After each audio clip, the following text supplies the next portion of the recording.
मुंबईमध्ये metro 2B चं काम सुरू आहे। हे काम अपूर्ण असतानाच मेट्रो खांबांना रंगकाम केलं। याच मेट्रोच्या मार्गाखाली बॉलिवूड शिल्प देखील साकारण्याचं काम सध्या सुरू आहे। मेट्रो मार्गाखाली बॉलिवूड शिल्प साकारण्यासाठी 300 कोटींचा खर्च करण्यात आला।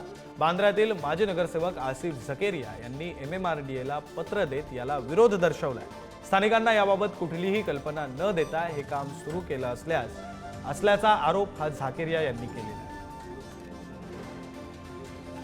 मुंबई शहरामध्ये मेट्रो 2B वेस्टर्न सबअबचे काम सुरू आहे आणि या मेट्रोचे अर्धवट काम झालेलं आपल्याला पाहायला मिळतंय।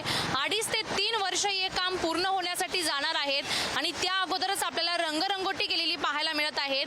हे जे खांब आहेत अर्धवट काम झालेलं आहे मेट्रोचं। एकीकडे आदित्य ठाकरे यांनी देखील आरोप केले होते आणि त्यानंतर आता माजी नगरसेवक झकेरिया यांनी देखील याला विरोध केलेला पाहायला मिळत आहे। त्यामुळे आता हा मेट्रोचा जो प्रकल्प आहे 2.5 ते 3 वर्ष या प्रकल्पाला जाणार आहेत।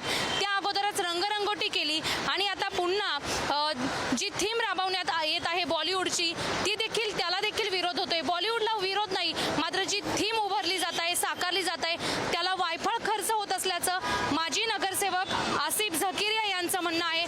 स्थानिकांना कोणत्याही प्रकारची याबाबत कल्पना नाही।